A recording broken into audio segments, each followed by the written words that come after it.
সুপ্রিয় দর্শক, আসসালামু আলাইকুম। নিউজ 24 এর রাতের সংবাদে আপনাদেরকে স্বাগতম। প্রথমেই জানিয়ে দিচ্ছি সংবাদ শিরোনাম। বাসা ভাড়ার 14 লাখ টাকা পরিশোধ করছেন না বিচারপতি মানিক। 16 জুলাই থেকে 11ই আগস্ট পর্যন্ত নিহত 650, জাতিসংঘের প্রতিবেদন।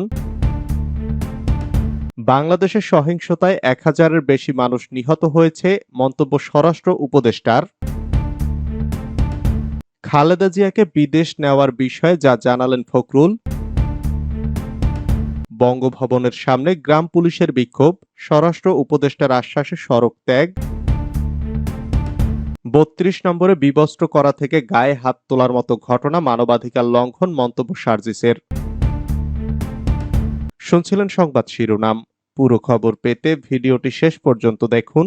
সর্বশেষ সংবাদ পেতে চ্যানেলটি সাবস্ক্রাইব করুন। এবার বিস্তারিত। বাসা ভাড়ার 14 লাখ টাকা পরিশোধ করছেন না বিচারপতি মানিক। সুপ্রিম কোর্টের বিচারপতি থাকাকালে রাজধানীর গুলশানে একটি সরকারি বাড়িতে ভাড়া থাকতেন বিচারপতি এইচ.এম. শামসুদ্দিন চৌধুরী মানিক। অবসরে যাওয়ার পর 1 বছরের বেশি সময় তিনি ওই বাড়িটি দখলে রেখেছিলেন। গণপূর্ত মন্ত্রণালয় বাড়িটি ছাড়ার জন্য বারবার তাগাদা দেওয়ার পর 2017 সালের মে মাসে শামসুদ্দিন চৌধুরী বাড়িটি ছাড়েন। তবে বাড়ি ভাড়া, গ্যাস ও পানির বিল বাবদ সরকারের পাওনা 14,19,200 টাকা তিনি এখনো পরিশোধ করেননি। জানা যায়, শামসুদ্দিন চৌধুরী বিচারপতি হিসাবে ঢাকার গুলশানে 35 নম্বর সড়কে সরকারি একটি বাড়ি বরাদ্দ পেয়ে সেখানে ওঠেন 2012 সালের নভেম্বরে।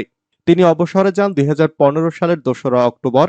অবসরের পর বাড়িটিতে আরো 2 বছর থাকবেন বলে জানিয়ে সরকারি আবাসন পরিদপ্তরকে চিঠি দেন শামসুদ্দিন চৌধুরী।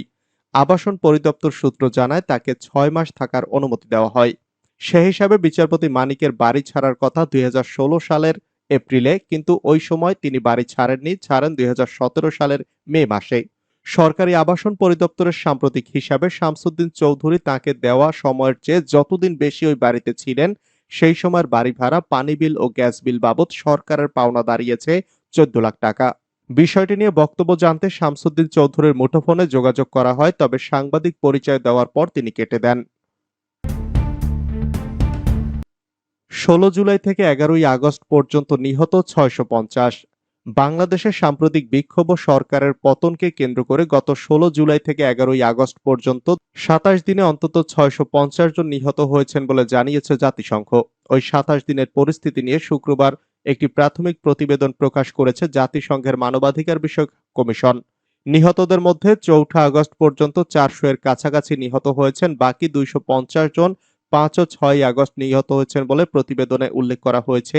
এ প্রতিবেদন প্রকাশ উপলক্ষে এক বার্তায় জাতিসংঘের মানবাধিকার কমিশনার ভলকার তুর্ক বলেন, বাংলাদেশের নেতৃত্বের পালাবদল মানবাধিকার ও আইনের শাসনের উপর ভিত্তি করে অন্তর্ভুক্তিমূলক শাসন ব্যবস্থা গড়ে তুলতে এক ঐতিহাসিক সুযোগ এনে দিয়েছে। তিনি বলেন, মানবাধিকার লঙ্ঘনের জন্য জবাবদিহিতা এবং যারা এর শিকার তাদের জন্য ন্যায় বিচার নিশ্চিত করাই মূল কাজ। পরিস্থিতি উত্তরণে জাতীয় পর্যায়ে উদ্যোগ নিতে হবে।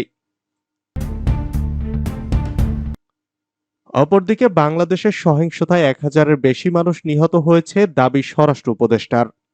ডক্টর মোহাম্মদ ইউনূসের নেতৃত্বাধীন অন্তর্বর্তীকালীন সরকারের স্বরাষ্ট্র উপদেষ্টা ব্রিগেডিয়ার জেনারেল সাখাওয়াত হোসেন বলেছেন, শিক্ষার্থীদের নেতৃত্বাধীন বিক্ষোভ চলাকালে ঢাকা সহ সারা দেশে 1000-এরও বেশি মানুষ নিহত হয়েছে।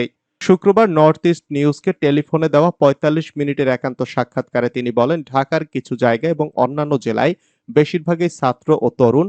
সাবেক প্রধানমন্ত্রী শেখ হাসিনার পুলিশ বাহিনী তাদের মারধর করেছে বা গুলি করে হত্যা করেছে। ঊর্ধ্বতন পুলিশ কর্মকর্তারা 15ই আগস্ট নর্থ ইস্ট নিউজের সঙ্গে কথা বলেছেন। তারা জানিয়েছেন, বাংলাদেশের স্বরাষ্ট্র মন্ত্রণালয় আওয়ামী লীগের কেন্দ্রীয় ও জেলা পর্যায়ের নেতাদের উপর প্রথম মনোনিবেশ করেছে, যারা ভারত ও অন্যান্য দেশে পালিয়ে গেছে বলে সন্দেহ করা হচ্ছে। পুলিশের শীর্ষ সূত্রগুলো জানিয়েছে, ইউনূসের অন্তর্বর্তীকালীন সরকার পর্যায়ক্রমে জেলা পর্যায়ের নেতাদের খুঁজে বের করার নির্দেশ দিয়েছে। বিশেষ করে তৎকালীন তথ্যমন্ত্রী মোহাম্মদ আলী আরাফাত, স্বরাষ্ট্রমন্ত্রী আসাদুজ্জামান খান কামাল ও পররাষ্ট্রমন্ত্রী হাসান মাহমুদকে তারা খুঁজে বের করতে আগ্রহী। সূত্র বলেন, আগে ধারণা করা হচ্ছিল হাসান মাহমুদকে সেনাবাহিনী আটক করেছে, এখনো তার সন্ধান মেলেনি। সে কোথায় লুকিয়ে আছে, আমরা জায়গাটি খুঁজে বের করার চেষ্টা করছি। আওয়ামী লীগ সরকারের অর্ধেক নেতাকে খুঁজে বের করা হবে এবং তাদের বিরুদ্ধে আইন অনুযায়ী ব্যবস্থা নেওয়া হবে। গত 5ই আগস্ট নয়াদিল্লির উদ্দেশ্যে ঢাকা ছেড়ে পালিয়ে যান শেখ হাসিনা। তাকে স্বৈরাচারী শাসনের নেতৃত্ব দানকারী আখ্যায়িত করে সাখাওয়াত হোসেন বলেন, তার মন্ত্রিসভার কয়েকজন মন্ত্রী, বিশেষ করে আসাদুজ্জামান খান কামাল, আনিসুল হক এবং ওবায়দুল কাদের ছাড়াও ঊর্ধ্বতন পুলিশ কর্মকর্তারা রয়েছেন যারা এই কিলিং মিশনের অবিচ্ছেদ্য অংশ। আওয়ামী লীগ ক্ষমতায় থাকাকালে আসাদুজ্জামান খান কামাল ২,০০০ কোটি টাকার বেশি হাতিয়ে নিয়েছেন বলে উল্লেখ করেন সাখাওয়াত হোসেন। সেই সঙ্গে তিনি আওয়ামী লীগের দুর্নীতির তদন্ত ত্বরান্বিত করতে দুদককে নির্দেশ দিয়েছেন। খালেদা জিয়াকে বিদেশ নেওয়ার বিষয়ে যা জানালেন ফখরুল। দলের চেয়ারপারসন ও সাবেক প্রধানমন্ত্রী বেগম খালেদা জিয়াকে উন্নত চিকিৎসার জন্য শিগগিরই বিদেশ নেওয়া হবে বলে জানিয়েছেন বিএনপি মহাসচিব মির্জা ফখরুল ইসলাম আলমগীর। শুক্রবার সকালে নয়াপল্টনে বিএনপির কেন্দ্রীয় কার্যালয়ের নিচতলায় দোয়া মাহফিল অনুষ্ঠানে প্রধান অতিথির বক্তব্যে তিনি কথা বলেন।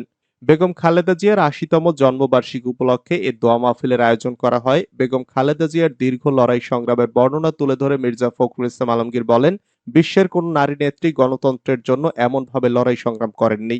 এই গৃহবধূ ঘর থেকে বের হয়ে এসে স্বৈরাচারের হাত থেকে দলকে রক্ষা করেছেন, আন্দোলন করে সেই স্বৈরাচার এরশাদের পতন ঘটিয়ে গণতন্ত্র পুনরুদ্ধার করেছিলেন। তিনি দলকে যা দিয়েছেন তা অনুসরণ করা দরকার। তিনি সাহসে অবিচল ছিলেন। সাবেক সেনা কর্মকর্তা জিয়াউল আহসান ৮ দিনের রিমান্ডে। বৈষম্য বিরোধী ছাত্র আন্দোলন চলাকালে রাজধানীর নিউ মার্কেট এলাকায় দোকান কর্মচারী শাহজাহান আলীকে হত্যার অভিযোগে চাকরি থেকে অব্যাহতিপ্রাপ্ত সেনা কর্মকর্তা জিয়াউল আহসানকে ৮ দিনের রিমান্ডে পাঠানোর আদেশ দিয়েছেন আদালত। শুক্রবার বিকালে শুনানি শেষে ঢাকার মেট্রোপলিটন ম্যাজিস্ট্রেট আরাফাতুল রাকিবের আদালত এ আদেশ দেন। এদিন মামলাটির তদন্ত কর্মকর্তা নিউ মার্কেট থানার সাব ইন্সপেক্টর মোহাম্মদ সজীব মিয়া তাকে আদালতে হাজির করে জিজ্ঞাসাবাদের জন্য ১০ দিনের রিমান্ড চেয়ে আবেদন করেন। আবেদনের পরিপ্রেক্ষিতে বিচারক তার ৮ দিনের রিমান্ড মঞ্জুর করেন। এদিকে আসামি জিয়াউল আহসানের পক্ষের আইনজীবী নাজনীন নাহার রিমান্ড বাতিল চেয়ে জামিনের আবেদন করেন। রাষ্ট্রপক্ষ এর বিরোধিতা করেন। উভয় পক্ষের শুনানি শেষে আদালত জিয়াউল আহসানের ৮ দিনের রিমান্ড মঞ্জুর করেন। বৃহস্পতিবার গভীর রাতে ঢাকার খিলক্ষেত এলাকা থেকে জিয়াউল আহসানকে গ্রেপ্তার করা হয়েছে। নিউ মার্কেট থানায় এই মামলায় তাকে গ্রেপ্তার দেখানো হয়েছে। ঢাকার খিলক্ষেত থেকে সাবেক সেনা কর্মকর্তা জিয়াউল আহসান গ্রেপ্তার। সাবেক সেনা কর্মকর্তা জিয়াউল আহসানকে গতকাল বৃহস্পতিবার গভীর রাতে রাজধানীর খিলক্ষেত এলাকা থেকে গ্রেপ্তার করা হয়েছে। আজ শুক্রবার ঢাকা মেট্রোপলিটন পুলিশের পাঠানো খুদে বার্তায় নিউ মার্কেট থানার একটি মামলায় তাকে গ্রেপ্তার করার কথা জানানো হয়েছে। পুলিশ সূত্রে জানা যায়, তাকে ওই থানার একটি হত্যা মামলায় গ্রেপ্তার দেখানো হয়েছে। গত মঙ্গলবার মেজর জেনারেল জিয়াউল আহসানকে চাকরি থেকে অব্যাহতি দেওয়া হয়। আন্তঃবাহিনী জনসংযোগ পরিদপ্তর আইএসপিআর এক সংবাদ বিজ্ঞপ্তিতে সেদিন কথা জানায়। তিনি ন্যাশনাল টেলিকমিউনিকেশন মনিটরিং সেন্টারের মহাপরিচালক ছিলেন। মোদিকে ফোন করে সংখ্যালঘুদের রক্ষার আশ্বাস ডক্টর ইউনূসের। ভারতের প্রধানমন্ত্রী নরেন্দ্র মোদিকে ফোন দিয়েছেন বাংলাদেশের অন্তর্বর্তীকালীন সরকারের প্রধান উপদেষ্টা অধ্যাপক ডক্টর মোহাম্মদ ইউনূস। তারা বাংলাদেশের বর্তমান পরিস্থিতি নিয়ে আলোচনা করেন। এ সময় বাংলাদেশে হিন্দু ও সব সংখ্যালঘুদের সুরক্ষা ও নিরাপত্তার আশ্বাস দিয়েছেন ডক্টর মোহাম্মদ ইউনূস। খবর হিন্দুস্তান টাইমসের। ভারতের প্রধানমন্ত্রী নরেন্দ্র মোদি এক্স পোস্টে লিখেছেন, প্রফেসর মোহাম্মদ ইউনূসের ফোন পেয়েছি। বিদ্যমান পরিস্থিতি নিয়ে মতবিনিময় করেন তিনি। এক গণতান্ত্রিক, স্থিতিশীল, শান্তিপূর্ণ ও প্রগতিশীল বাংলাদেশের প্রতি ভারতের সমর্থনের কথা পুনর্ব্যক্ত করেন তিনি। ডক্টর ইউনূস বাংলাদেশে হিন্দু ও সব সংখ্যালঘুদের সুরক্ষা ও নিরাপত্তার আশ্বাস দিয়েছেন।